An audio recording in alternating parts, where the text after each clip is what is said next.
of electric field lines, the stronger the electric force. And aside from that, the smaller or the closer the space between electric field lines, the stronger the electric field, because electric force has an impact to our electric field and vice versa as well. So our test charge this time is now inversely proportional to our electric field, meaning to say, the greater the amount of electric charge, the lesser or the weaker the electric field. But the smaller the electric charge, the greater the electric field. The smaller, meaning to say, the greater the amount of electric charge,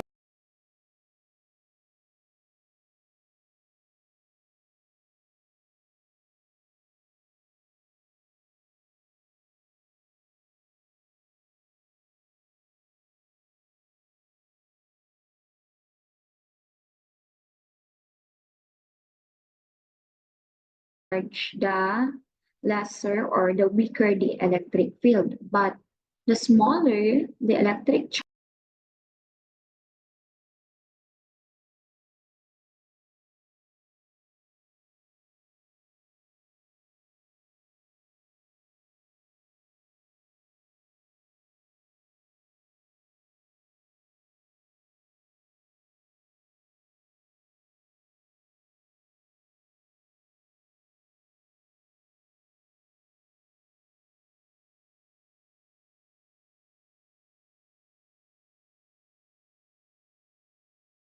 charge, the greater the electric field. So that is what we mean by inversely proportional. But we will be focusing more on the effect and relationship between electric field and electric force. So with this equation, we can actually formulate our triangle formula for us to determine as well our computation for electric force and for our test charge. So electric field is equal to F E over Q0 is equal to F E over Q0. Therefore, if this is the arrangement of our quantities in the triangle formula that we have, then electric force is just equal to E times Q sub 0. Electric force quantities in the triangle formula that we have, then electric of our quantities. Therefore, if this is the arrangement of our quantities in the triangle formula that we have, then electric force is just equal to E times Q sub 0. And our Q sub 0 is just equal to Fe over E. 0 just in the triangle formula that we have, then electric force is just equal to E times Q sub 0. And our Q sub 0 is just equal to Fe over E. Well, these are the different formulas that we can come up whenever we use our triangle formula, so that it will be easier for us as well to familiarize the formula for each quantities. Okay, now the question is, what's the unit of measurement for our electric field? Our electric force has a unit of measurement Newton, and our charge has a unit of measurement Coulomb. Electric field. Our electric force has a unit of measurement Newton, and our charge has a unit of measurement Coulomb. Therefore, this electric field will have a unit of measurement Newton per Coulomb, and that will be a field which has a unit of measurement Coulomb. Therefore, this electric field will have a unit of measurement Newton per Coulomb, and that will be our standard unit of measurement for it. Again, our electric force has Newton, charge has Coulomb, and electric field will have a unit of measurement Newton per Coulomb. Now let's proceed to our next presentation. This is an example of what I am discussing to you earlier, how lines will start from positive going to negative. And from this example, we can already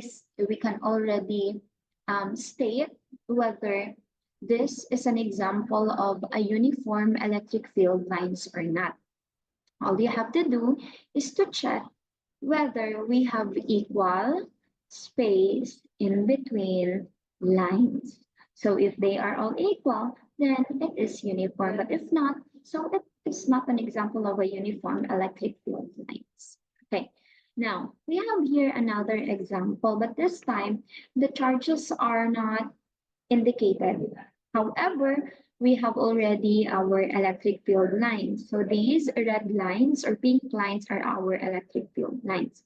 And then we have here the presence of our two plates, the upper and our lower. Our concern today is for us to identify if which of these two plates represent our positive charges and negative charges. And for us to answer that, we only have to refer to the present electric field lines that we have right now.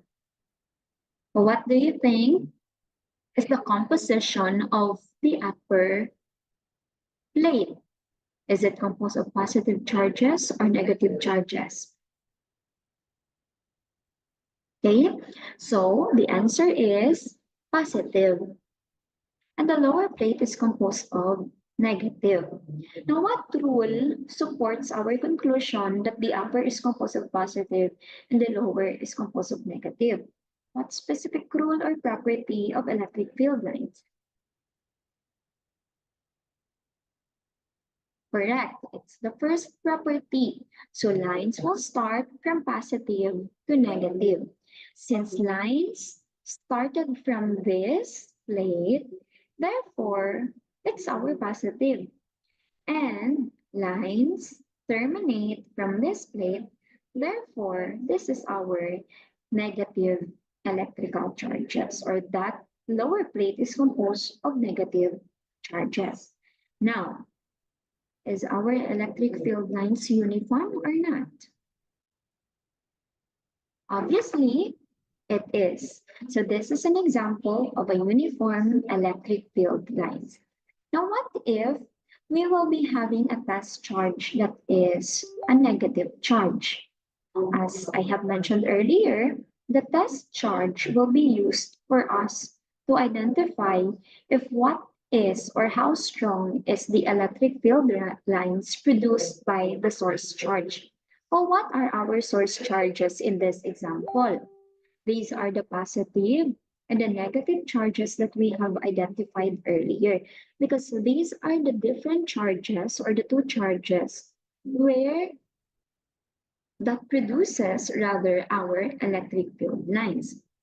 So if an electron will enter the electric field lines, this electron will be called as our test charge. Its purpose again is for us to identify the strength of this line. Now, upon entering the electric field lines, these test charge will be experiencing an electric force. And that electric force is brought upon these two source charges due to the field lines that they have created. And that this electric force will always have the same direction as the electric field lines. Therefore, if lines are moving downward, then what is the direction of our electric force? Correct. That is downward as well. Therefore, this test charge will be experiencing a downward electric force. So if this test charge will be experiencing a downward electric force, where do you think will it go? Okay, this test charge will be moving and will be following a trajectory path. So that is horizontally upward. That is for a negative charge. Just take note that if a negative charge will enter the electric field, it will move opposite to the force and electric field. Again, if a negative charge or test charge will enter the electric field, it will move opposite to the direction of electric field and electric force. What if we will be having a positive test charge? What do you think, or where do you think will it go? How about if we are going to change this negative charge into positive test charge? Where do you think will it go? Okay, if positive charge or test charge will enter the electric field this time, it will now follow the direction of our electric field and our electric force. It will now on the same direction with our electric force and electric field. So just remember that negative test charge will have opposite direction with electric force and electric field. But positive test charge will have the same direction with the electric force and electric field. So this time, we will see if what is the relationship between electric field and the distance of the test charge. And that is for us to have the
following examples.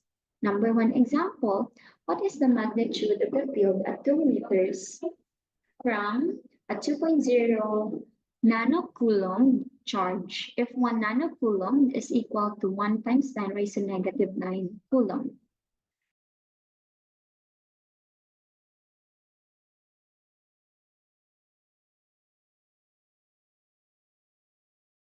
To answer this, we have to identify the following. Number one is our unknown. Obviously, our unknown here is our electric field.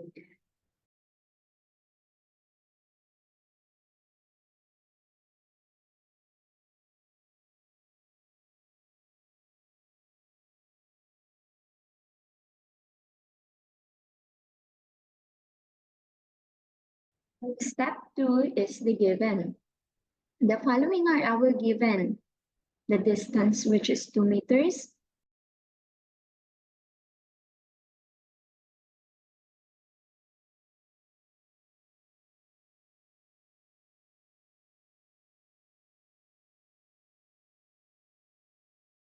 The charge,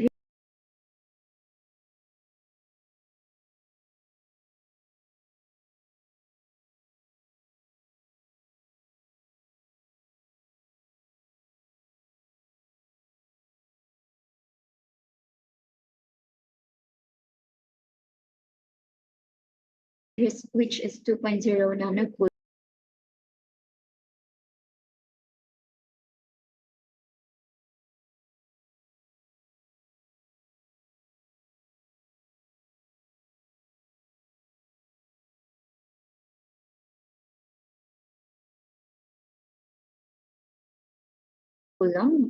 Or since it is not on its standard unit of measurement, we have to convert it to coulomb.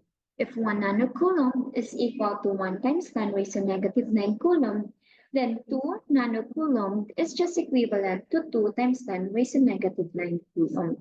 Nanocoulomb is equal to first the charge, which is 2.0 nanocoulomb, or Since it is not on its standard unit of measurement, we have to convert it to coulomb. If 1 nanocoulomb is equal to 1 times 10 raised to negative 9 coulomb, then 2 nanocoulomb is just equivalent to 2 times 10 raised to negative 9 coulomb. And of course, our coulomb's constant, especially if that will be needed with the formula that we will be using. Step 3 is to identify the formula. What formula will we be using? Especially if that will be needed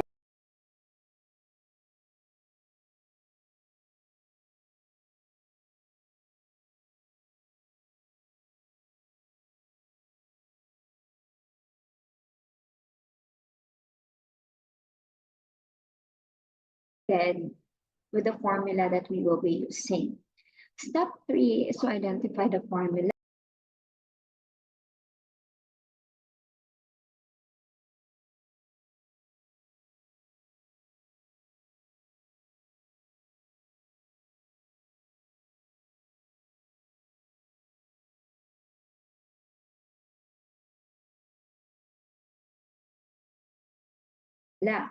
What formula are we going to use? Since we have to consider the given that we have,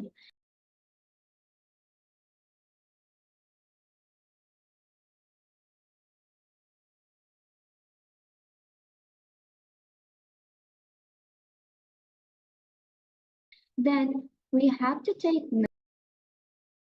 note that the formula provided, which is E equals FE over Q0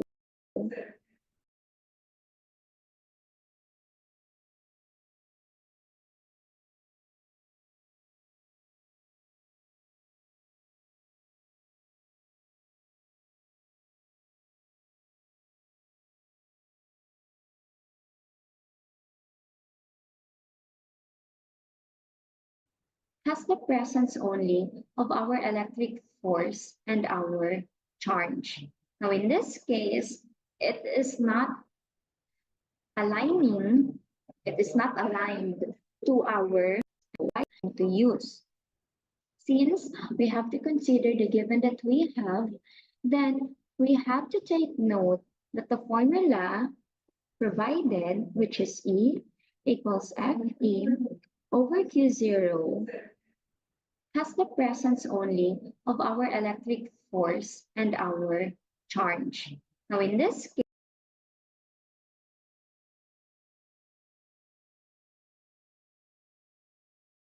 case, it is not aligning, it is not aligned to our given. Since what we have are our distance, which is R, and our charge, which is our 2.0 nanocoulomb. Now, how are we going to compute this? In this case, we will be using the concept of the Coulomb's law. Recall that electric force is equal to K Q1 Q2 over R squared. To relate electric force to electric field, all we have to do is to let Q1 be our source charge and Q2 be our test charge.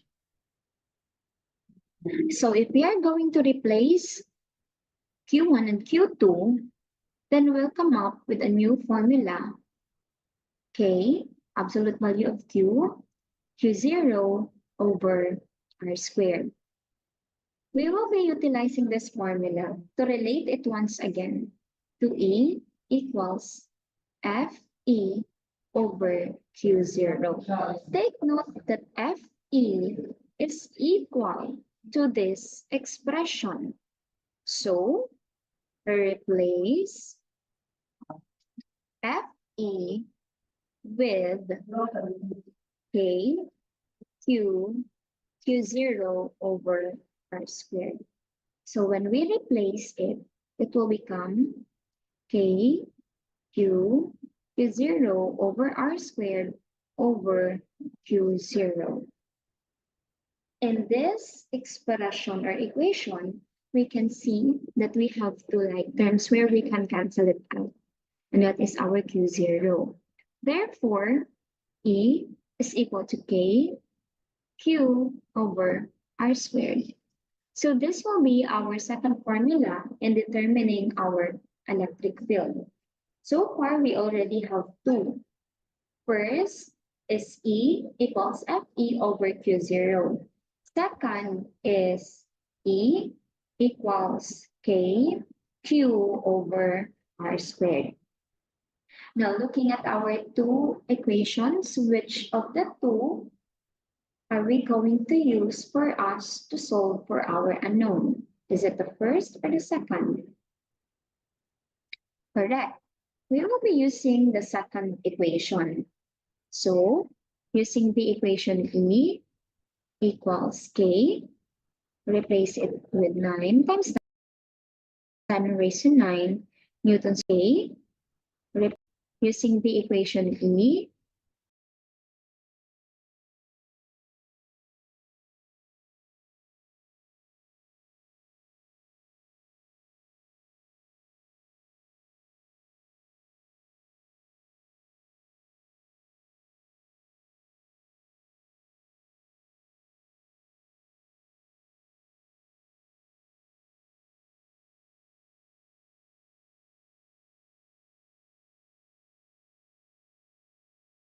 equals K, replace it with 9 times 10 raised to 9 Newton square meter per coulomb squared. Multiply it to square meter. Replace it with 9 times 10 raised to 9 Newton square meter per coulomb squared. Multiply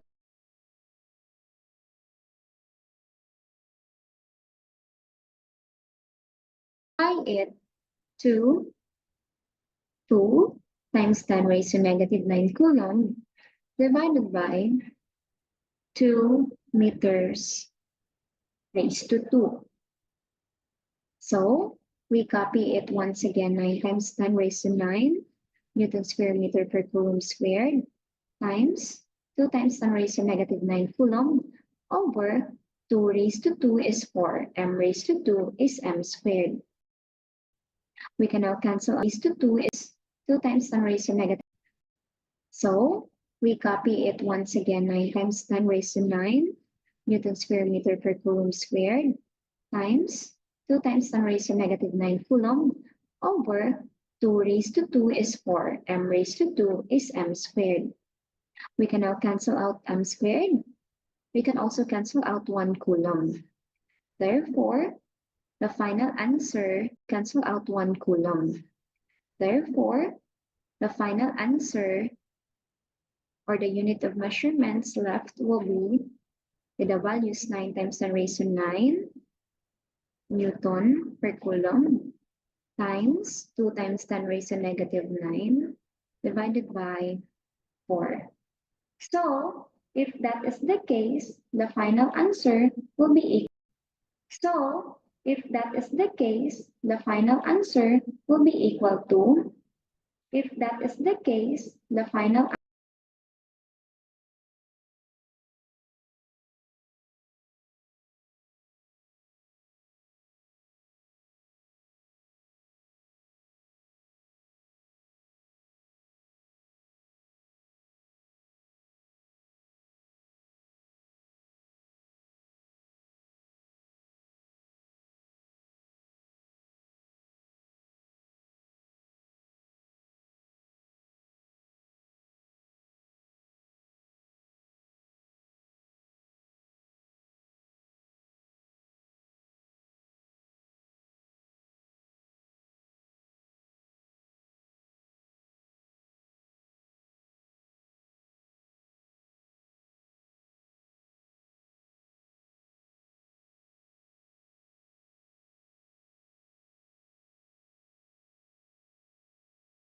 answer will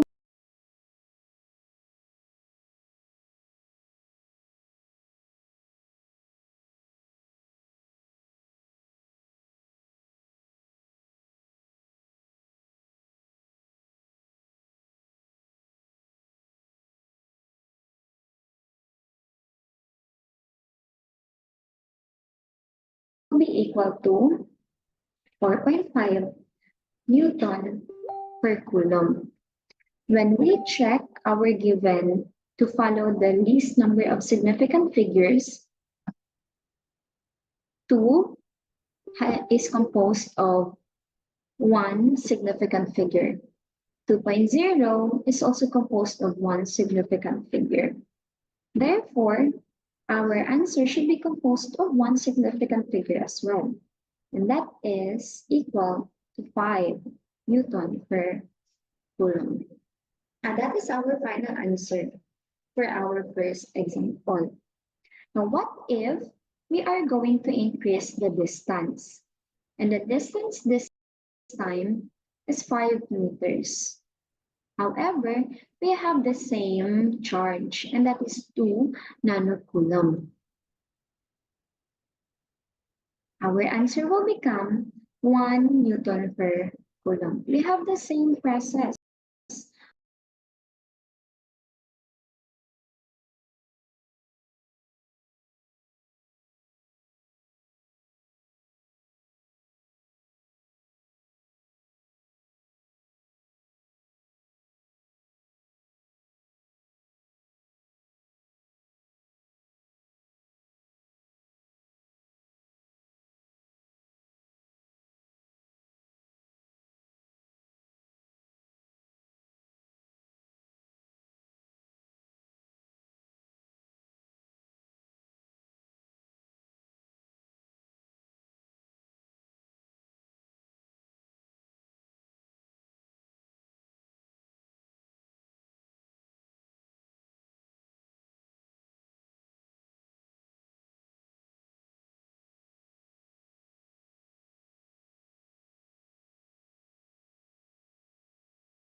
Our formula is K Q over R squared.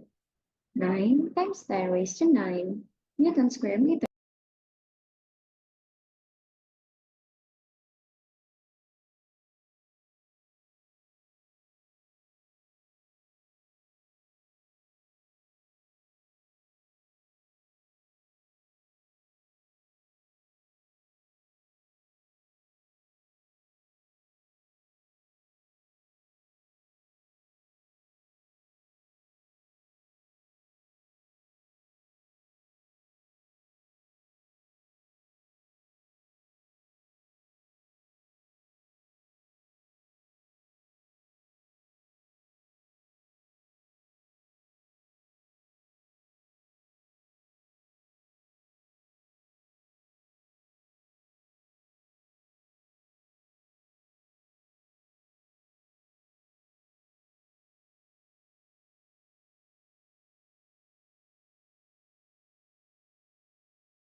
per coulomb squared times 2 times 10 raised to negative 9 coulomb over 5 meter raised to 2.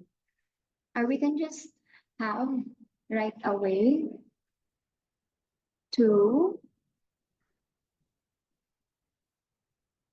5 squared so that you can see the cancellation of the unit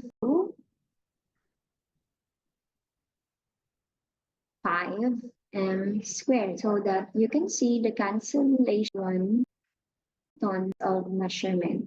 And that's how we come up with 1 Newton per coulomb. Please replace 2 meters with 5 meters. So in our answer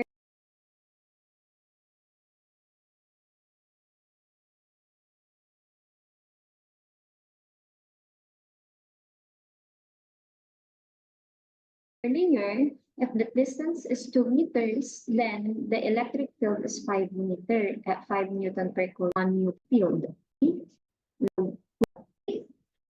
The distance, the different electric rates.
Law.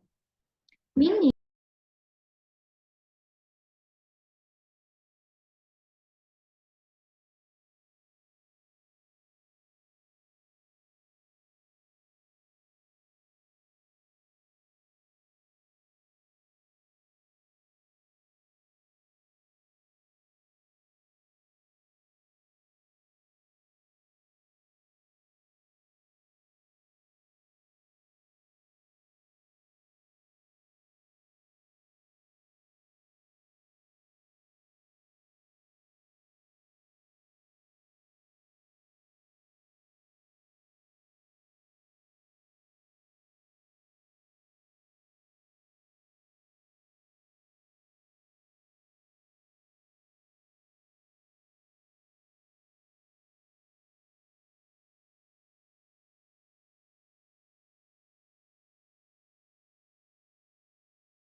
When we increase the distance, electric field will become weaker or smaller. But upon decreasing the distance, the electric field will become stronger or it will increase. So that is the relationship between the distance and the electric field. You may try answering as well the different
different practice exercises indicated in this slide.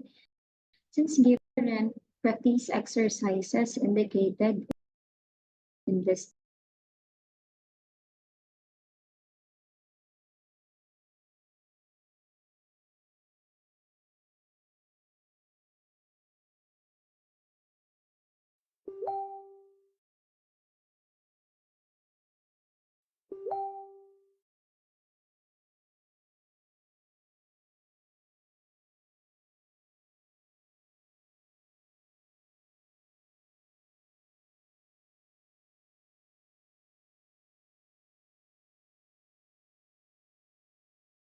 slide,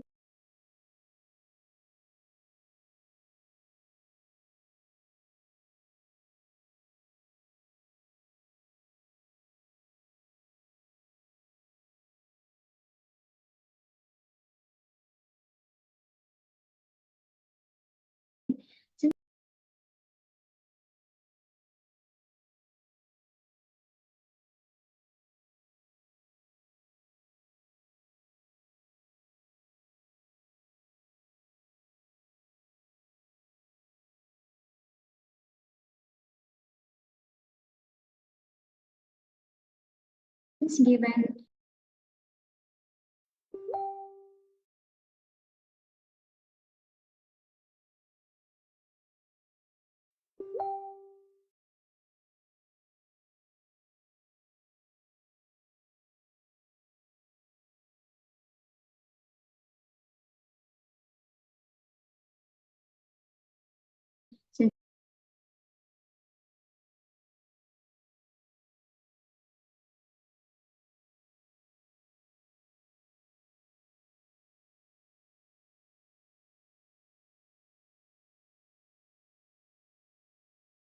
since answers are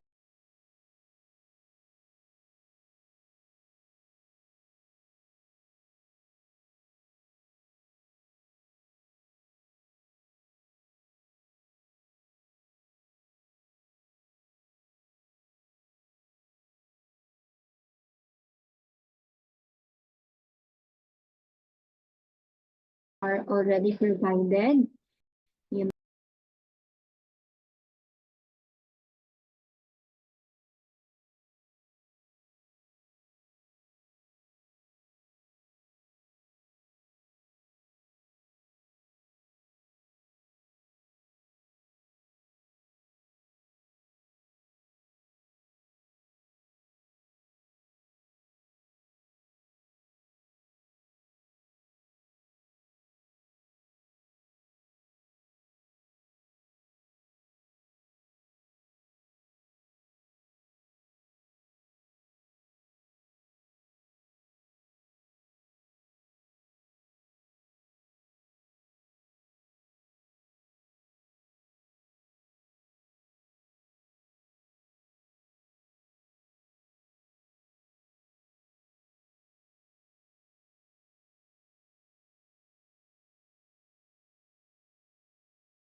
Good day again, everyone. This afternoon, I will be sharing to you what we have discussed.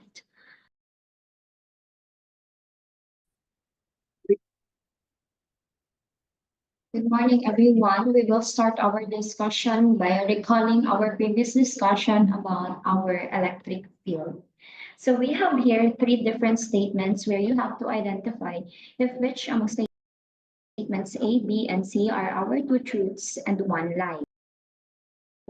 You have 30 seconds for you to identify the time is up. Let's now identify our lie, which is letter B statement.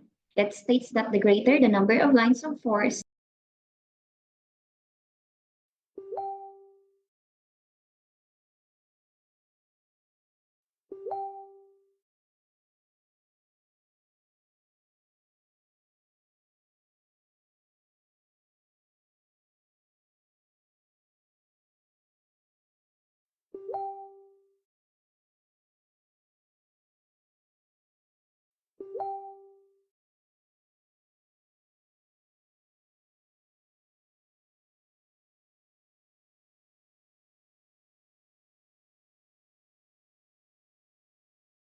the weaker the electric field. Meanwhile, what makes statement letter B incorrect? And what specific word should you replace for us to make it correct? So the word that we have to replace is the word weaker, and that should be replaced by the word stronger. Take note that the greater the number of lines of force, the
stronger the electric field. Now, how are these rules related to our new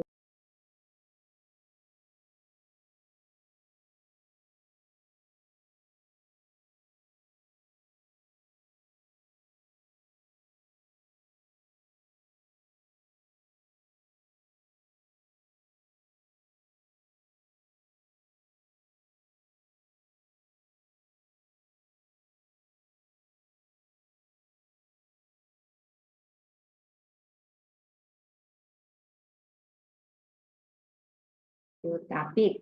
Today, we will be discussing about the electric flux. And take note that electric field is defined as the force of unit charge at a given point. And one way for us to test the strength of electric field is for us to have a test charge. Example, if we have two main sources, or main source charge, positive and negative. This will be creating electric field lines. And later we'll see if what is happening to the electric field lines if we have positive and negative. Michael Faraday, an English scientist, was the one who introduced the concepts of electric fields and lines of an English electric. How are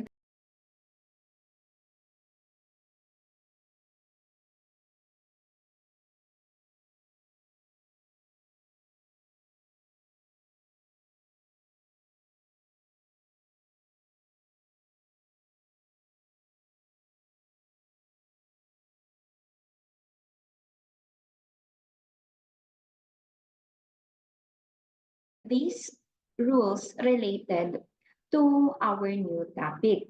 Today we will be discussing about the electric flux. And take note that electric field is defined as the force of unit charge at a given point. And one way for us to test the strength of electric field is for us to have a test charge. Example, if we have two main sources or main source charge, positive and negative, this will be creating electric field lines. And later we'll see if what is happening to the electric field lines if we have positive and negative.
Michael Faraday, an English scientist, which in his experiment, he revealed light and electric flux. And as part of our objectives, we will be calculating and solving problems involving electric flux. First, let's describe if what is an electric flux. It refers to the rate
Rate of the flow of electric field as determined by the number of electric field or flux lines passing through a given region. In simple words, electric flux is just referring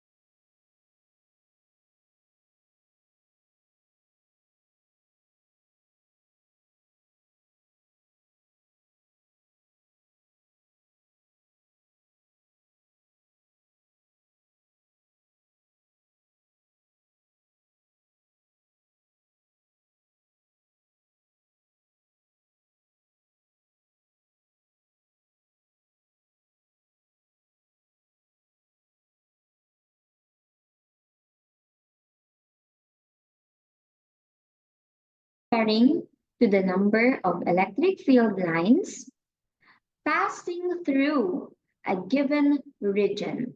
Take note that the lines should pass through first a given region before it will be called as electric flux. A region sometimes is termed as loop. Examples of loops could be circle, circle, we have square, and we can also have rectangle and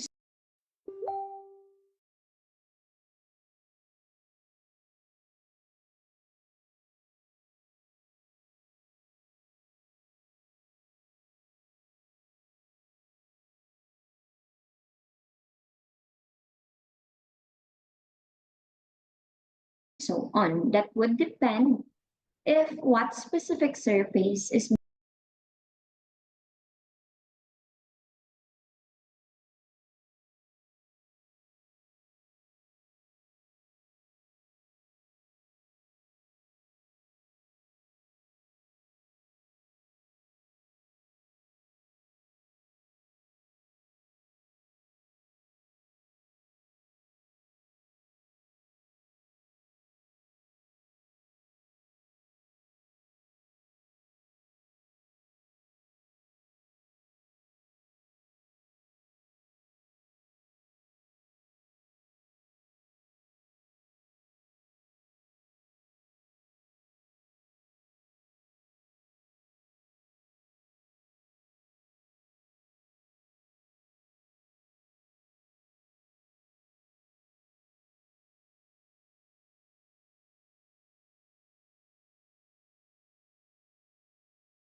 being utilized to represent a loop, but anything can be used. Aside from that, electric flux is a property of an electric field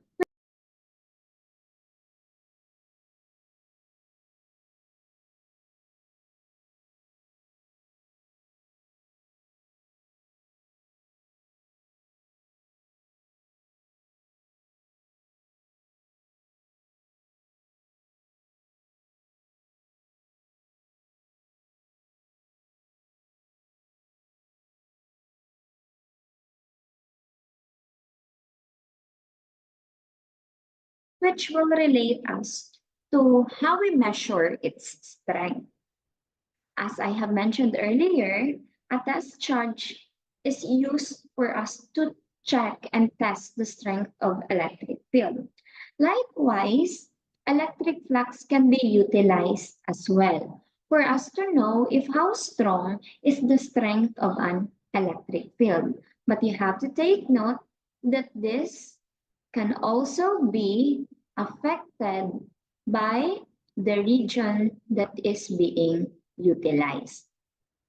So in our previous discussion, we have identified that lines, if we have positive charge, will be moving outward.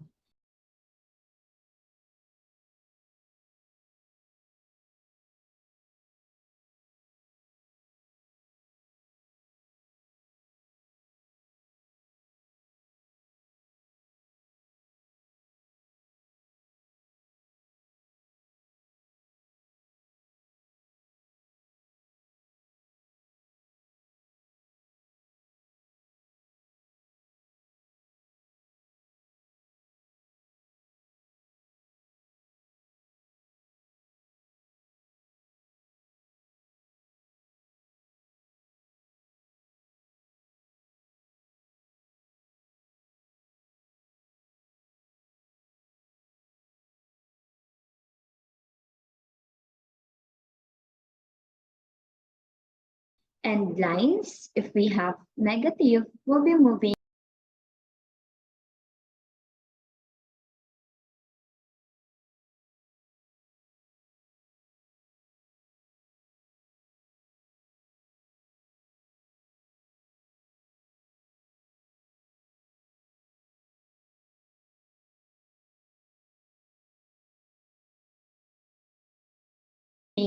inward. That's why it was mentioned earlier in the experiment of Michael Faraday that he was able to identify that lines will be coming in and coming out where we use positive and negative for us to know if what represents the coming in and if what charge represents the coming out. So in our case, the positive will tell us that lines are coming out or moving outward. The negative charge, on the other hand, shows that the lines will be moving inward or towards the charge. Another example, if two unlike charges.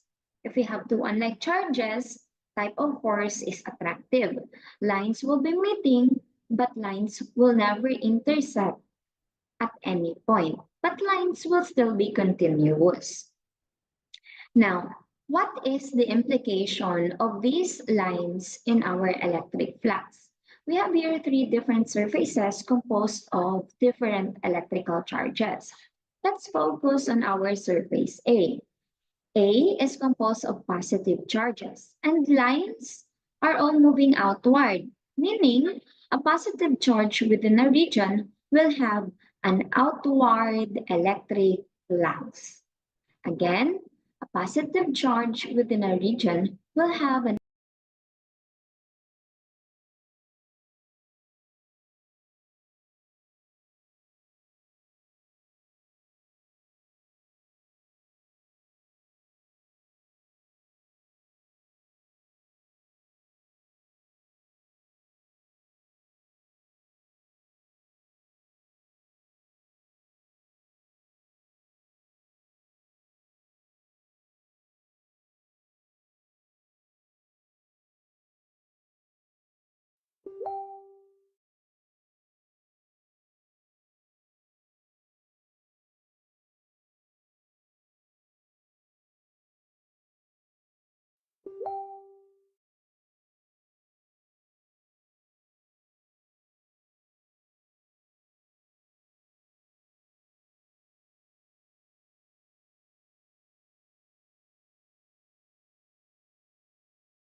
outward electric flux passing through its surface.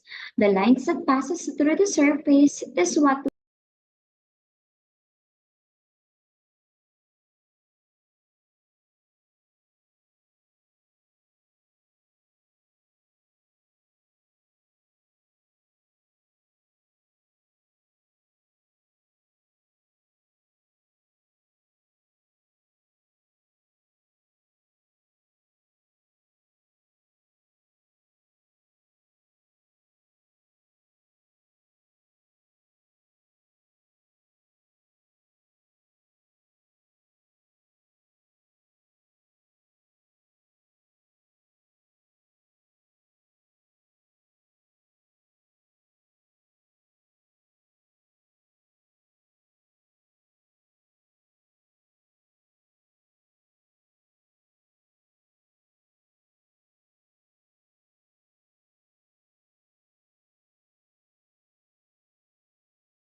we termed as electric flux. Next, we have our surface B.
B, which is composed of negative charges. And these lines are all directed towards the charge. So this is an example of a negative charge which will have an inward electric flux through its surface. Letter C is composed of positive and negative charges through its surface. Letter C, which will have an inward electric flux through its surface. Letter C is composed of positive and negative charges, and it's now a combination of two different electrical charges, where lines will also be moving in and out of the surface. Therefore, if that will be the case, then a region is containing a zero charge. Its implication is that it has no net electric flux. When we say net electric flux, it's the summation of all the electric field lines that is passing through that specific surface. So for us to easily recognize the direction of the electric flux, whether lines are moving inward or outward, all we have to do is to identify the sign. If it's positive or negative, that is being enclosed in a charge, or that is being enclosed in a surface rather. So if it is positive, then lines will be moving outward. If it's negative, then lines will be moving inward. So that summarizes the different ways on how lines will be passing through a specific surface. So the net electric flux going out toward the surface of a region is directly proportional to the magnitude of the net charge enclosed by that region. And that will be further explained in the Gauss law. But for now, we will be focusing on the relationship between the electric flux to the number of electric field lines passing through a surface.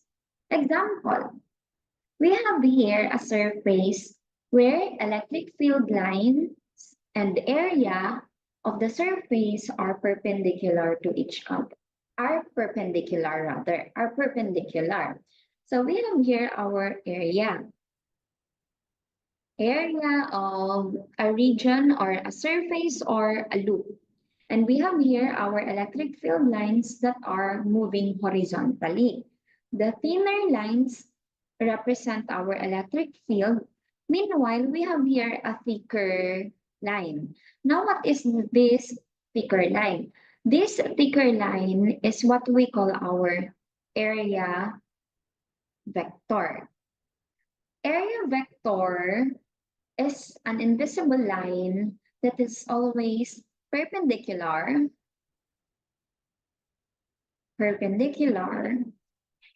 to the surface involved. So if this is the surface, then this area vector should always be perpendicular to it.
And this area vector could be visible at any point on that surface. It could be here, or anywhere, as long as it will follow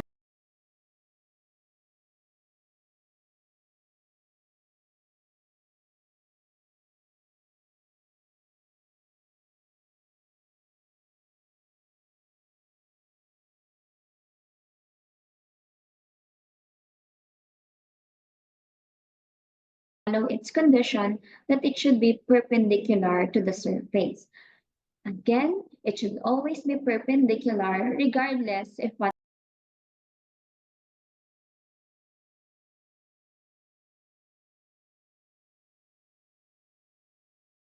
is the situation. This serpent always store egg. Have here line fill the clouds by that region. And that will be further explained in the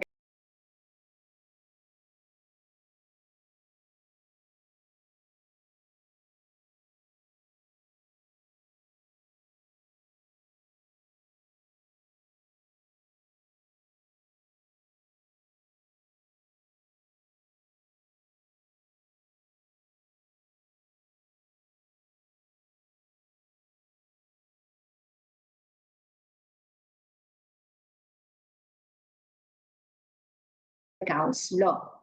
But for now, we will be focusing on the relationship between the electric flux to the number of electric field lines passing through a surface.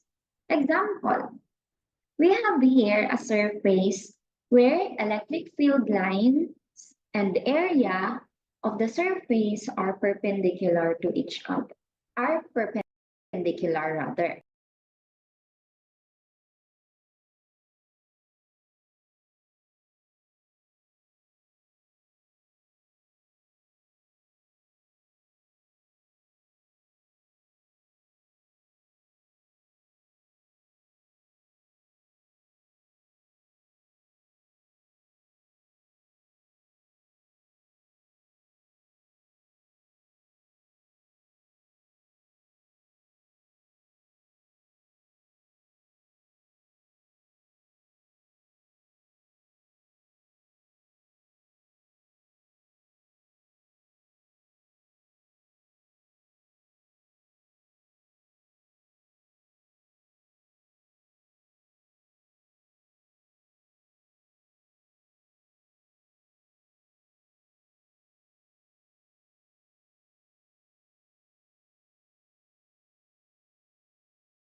Are perpendicular.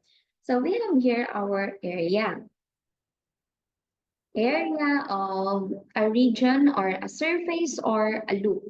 And we have here our electric field lines that are moving horizontally. The thinner lines represent our electric field. Meanwhile, we have here a thicker line. Now, what is this thicker line? This thicker line is what we call our area vector. Area vector is an invisible line that is always perpendicular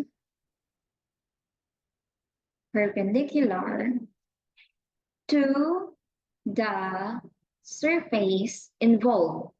So if this is the surface, then this area vector should always be perpendicular to it.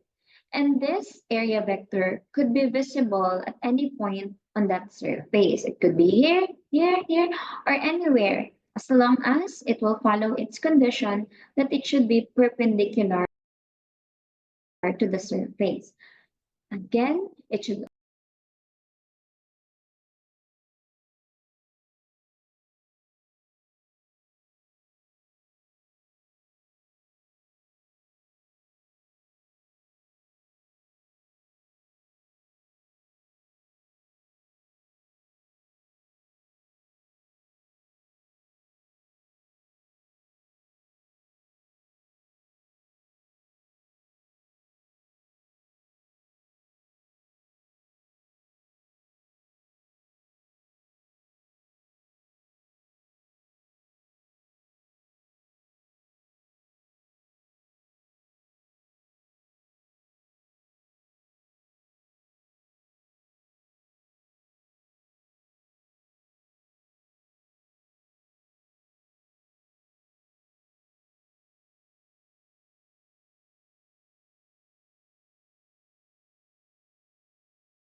always be perpendicular regardless of what is the situation.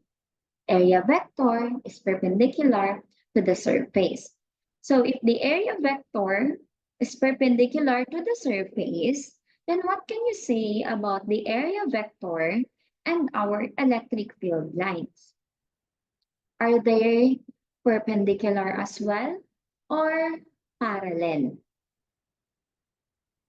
Okay, so looking at our illustration, our electric field lines and our area vector are parallel to each other, and it has an implication on our electric flux. And we'll see later how will this affect the amount of electric flux. But what if our electric flux, but what if the surface is now slightly slanted? But still, the electric field lines are moving horizontally. Now, looking at our surface, it's now slanted, but lines are still horizontal. And we still have the presence of our area vector, this line. And again, this area vector should always be perpendicular to our surface. So, if that is the case, then this area vector is making an angle with our electric field. So how do we identify the magnitude of our electric flux? In this case, electric flux can be calculated as E times A or EA cosine theta. E is our electric field and theta is the magnitude of our electric flux. In this case, electric flux can be calculated as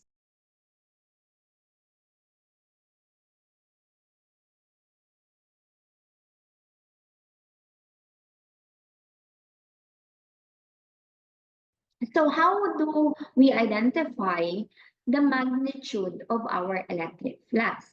In this case, electric flux can be calculated as E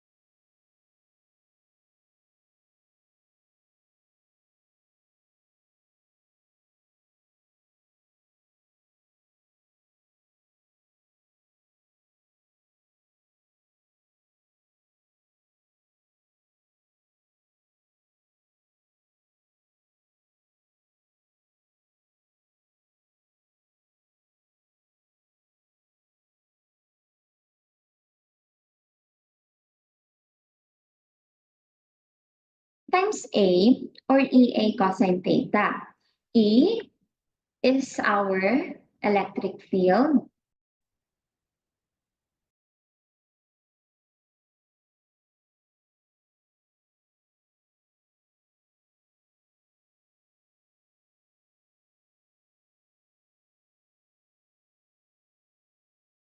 A is our area, an area of any surface or loop. And the angle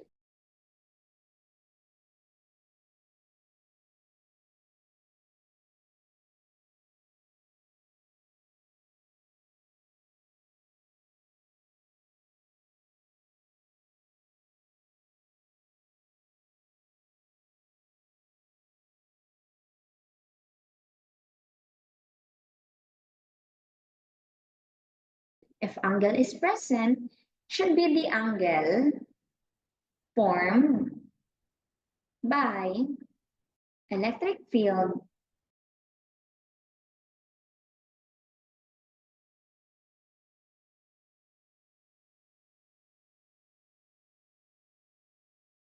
and area vector. Again, I'd like to highlight the word area vector. The angle formed by electric field and the area vector, not area alone, but it's the area vector. So if our electric field has a unit of measurement Newton per Coulomb and our area has a unit of measurement square meter, it's the unit of measurement for our electric flux. This is our symbol for our electric flux. For our area has electric, but it's the area vector.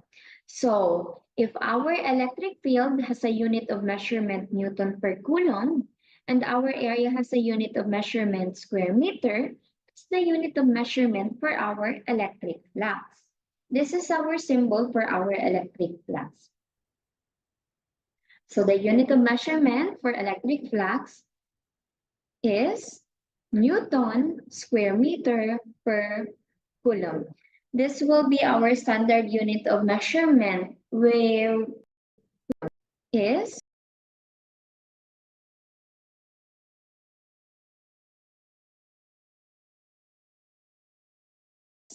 Newton square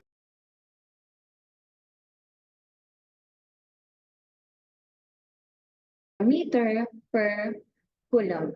This will be our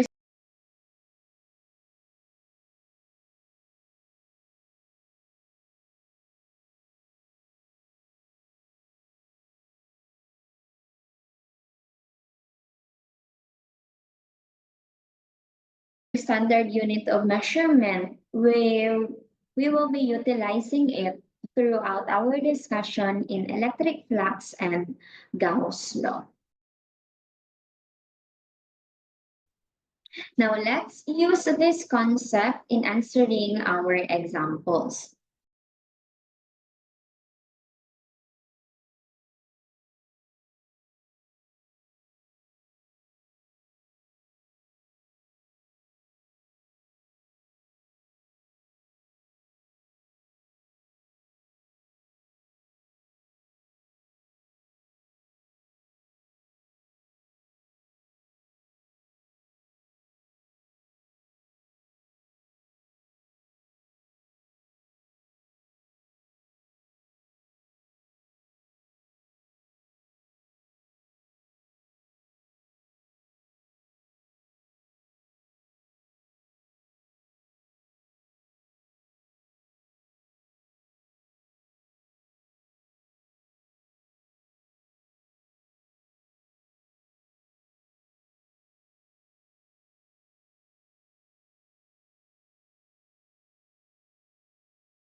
A flat surface of area 1.25 square meter is rotated through a uniform horizontal electric field of 5 Newton per Coulomb.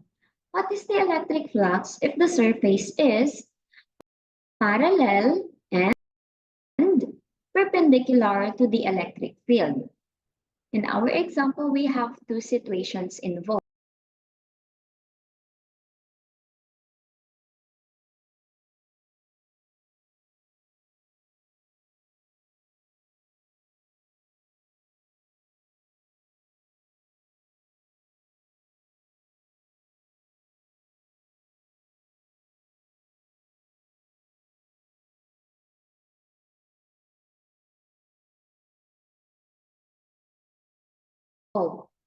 First, the surface is parallel to the electric field.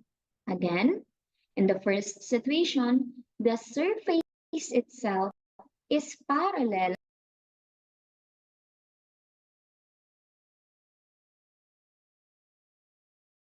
to the electric field. Second situation, the surface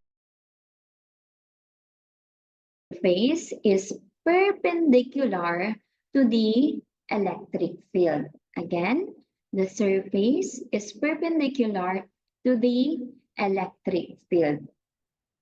In this situation, the lines are moving horizontally because it is stated that it has a uniform horizontal electric field which has an amount of 5 Newton per coulomb. So for us to answer letter A and letter B, we'll follow the following steps. Number one,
is to state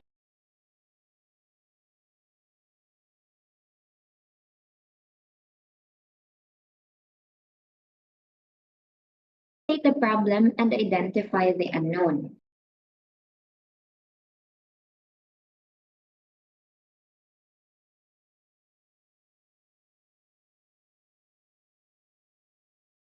It's given already that the problem is all about the electric flux, and our unknown is the electric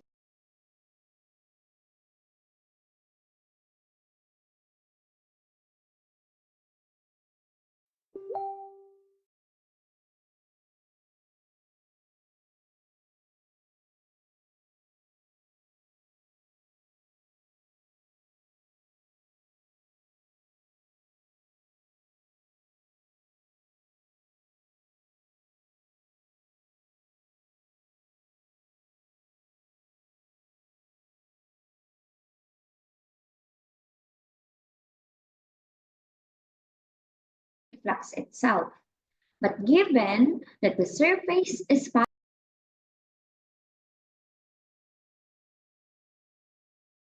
parallel to the electric field,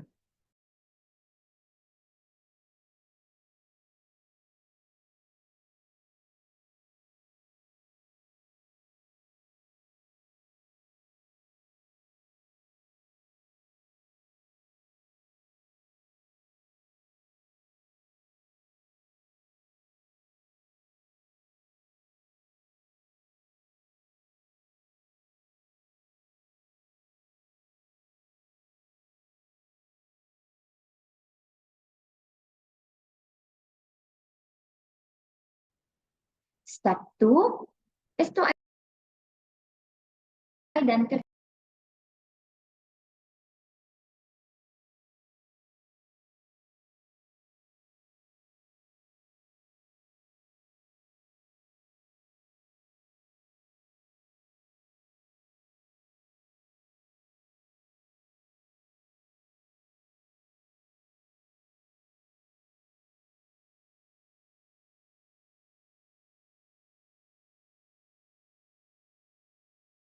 the given.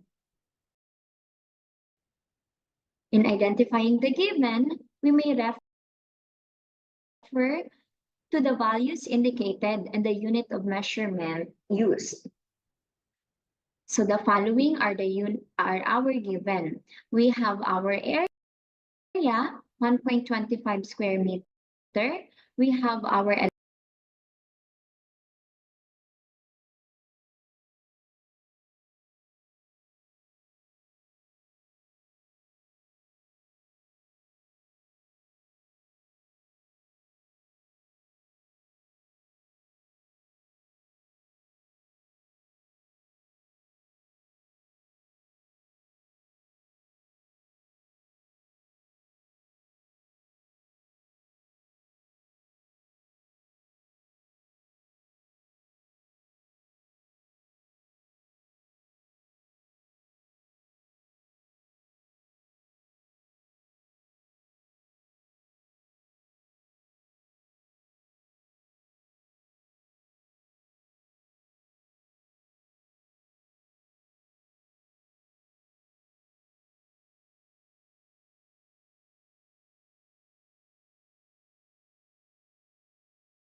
electric field 5 Newton per coulomb, which is oriented horizontally or moving horizontally. Now the angle here is 90 degrees.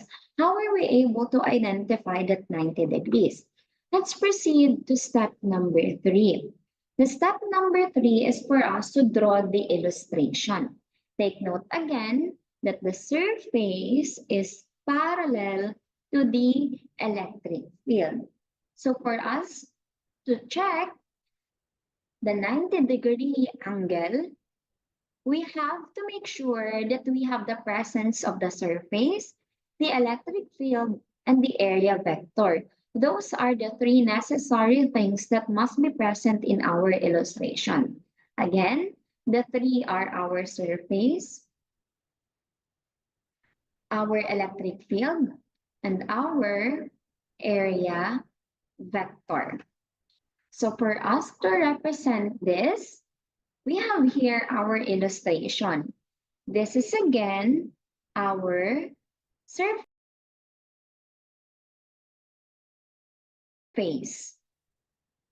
And our electric field is directed horizontally because it's moving horizontally as indicated. Now, why is our surface positioned in that manner?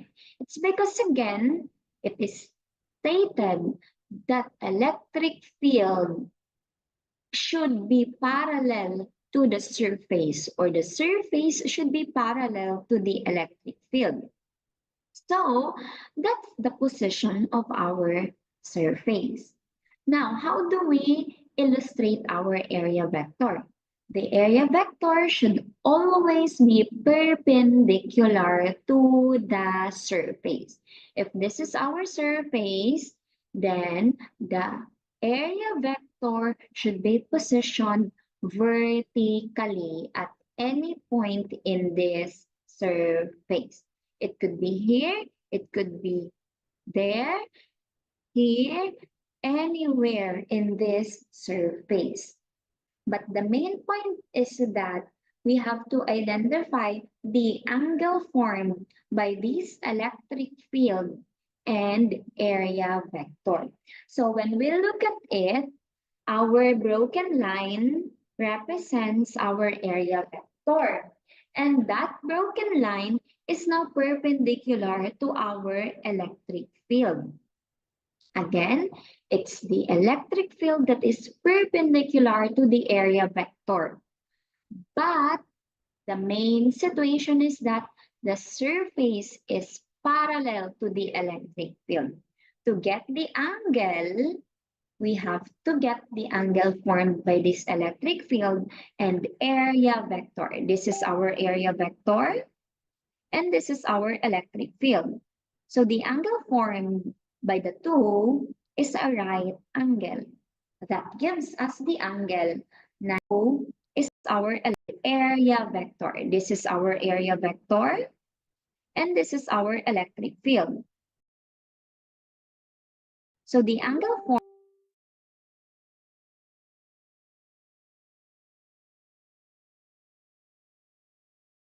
formed by the two is a right angle.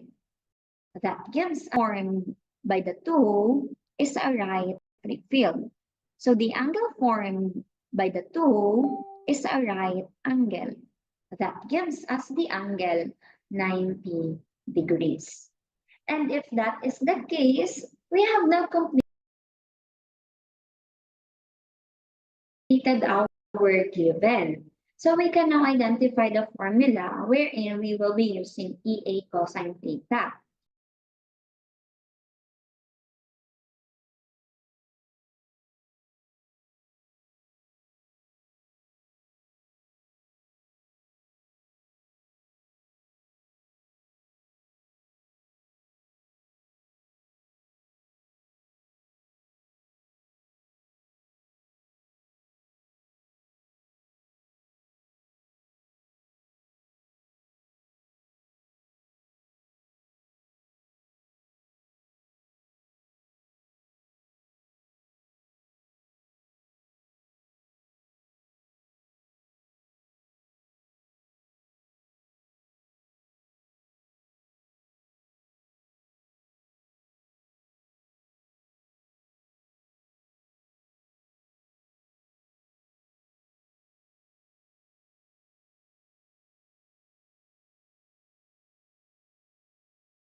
And substitute it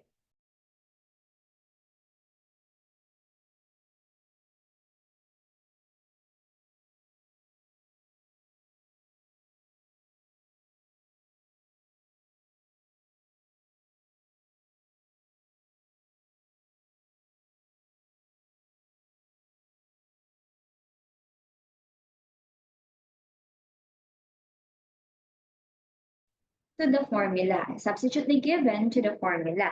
So we'll come up with 5.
And substitute it to the formula. Substitute the given to the formula. So we'll come up with 5 Newton per Coulomb times 1.25 square meter times cosine 90 degrees. 5 is electric field.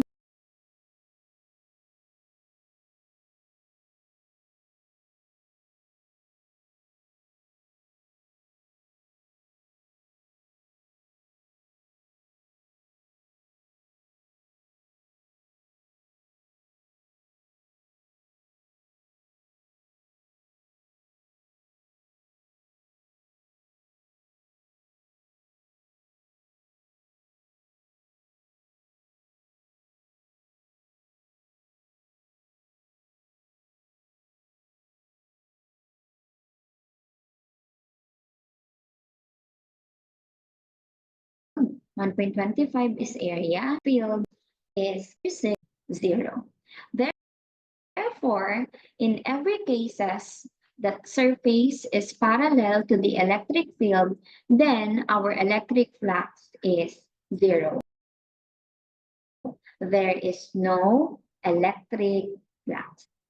That is for letter A. But what if so?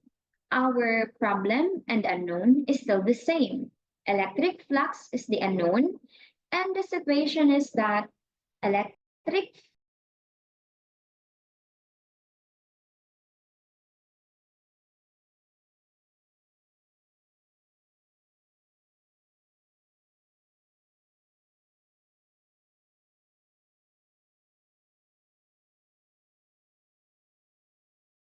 flux or electric field is perpendicular now to the surface.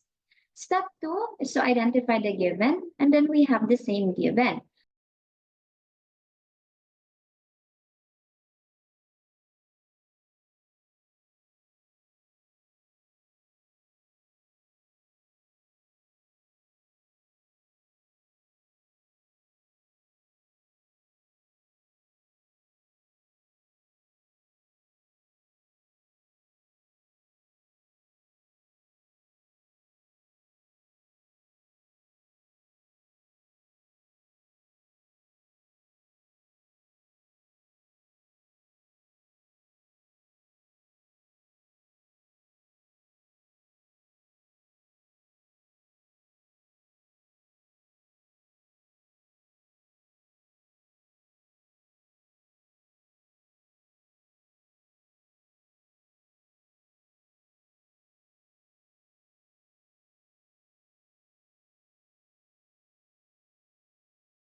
But how were we able to come up with a 0 degree? Okay, now let's illustrate this, representing again our surface. The electric field on on field, but still fields should be moving horizontally. So to represent this situation, we must have this illustration. We have here our surface and we have here our electric field. Electric fields are moving horizontally. And then, do not forget our area vector, which has the orientation na dapat palaging represent or area as long as again it is perpendicular to that surface. So when we check it, we're forming an is formula EA cosine. No. Therefore, our angle here is 0. No. So when we check it, we can now easily identify the angle formed by the area vector, this line, and our electric field. Therefore, if we formula, cosine 0 gives us a value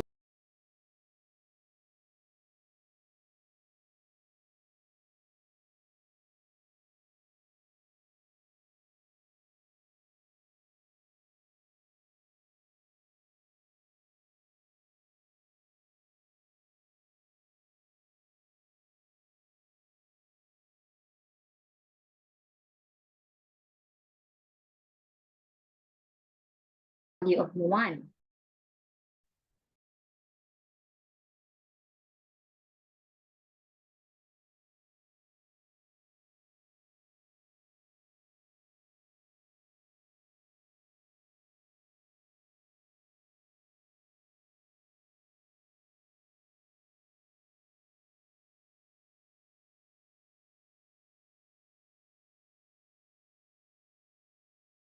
So when we multiply 1 to 5 times 1.25, the answer will become 6.25.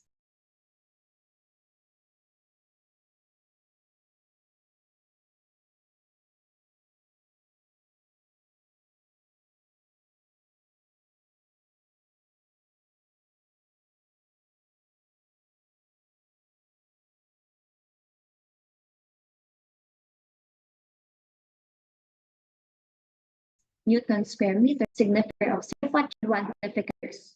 Final Newton circular example for letter B.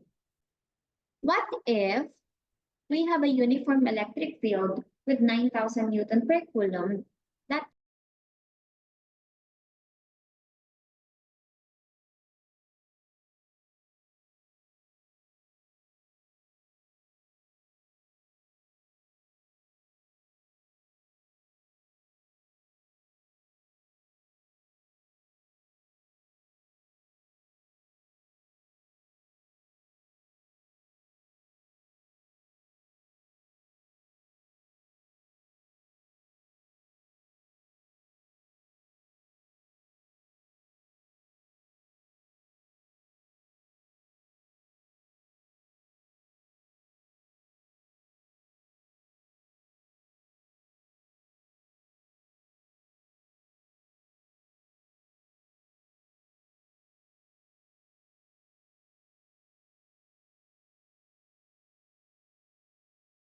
is perpendicular to a flat square area of 25 square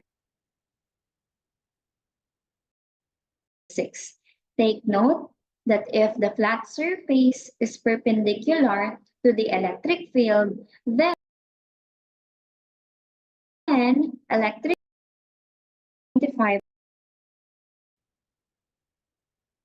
The correct answer for this, calculate the electric flux. Third, calculate the electric field with 9,000 Newton per coulomb that is perpendicular to a flat square area of 25 square meter. Calculate the electric flux. For this is 2.25 times 10 raised to 6. Take note that if the flat surface is perpendicular to the electric field that multiply the 6 now 0 have a egg is perpendicular times 25 figure area 0. So cosine 0. So the angle here is equal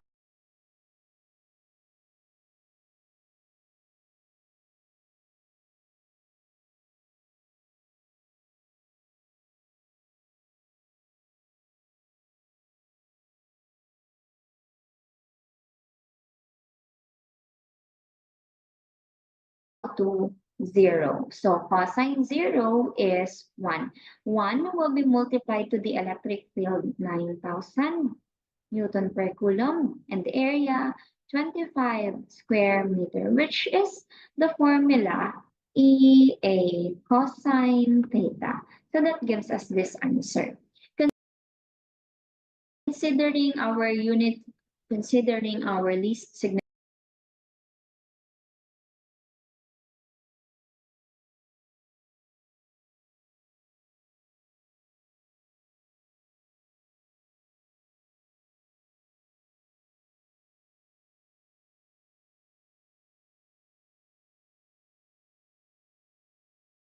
significant figures,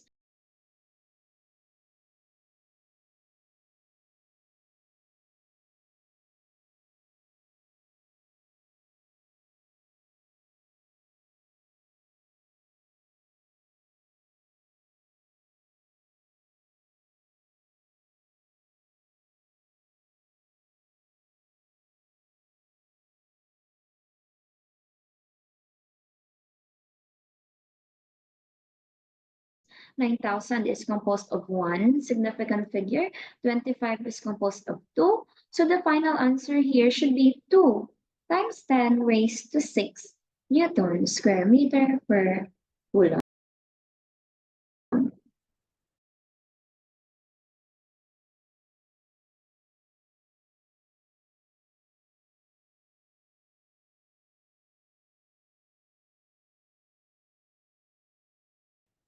Now, what if we are going correct?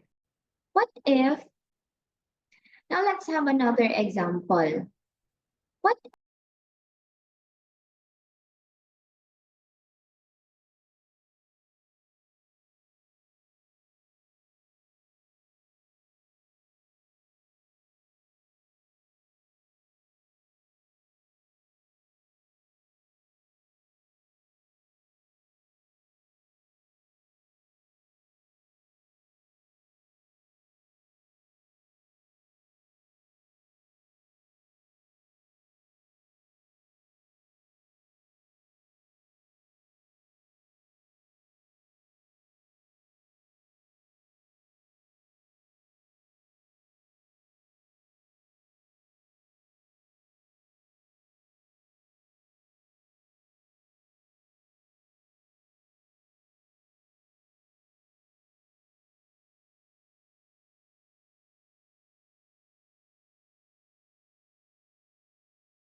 if it's a bit of respect, we have one with one you better which are indicate 25 meters. Composed of two significant figures. Let's see, 100 has either our support, our 2 support, 7 news morning.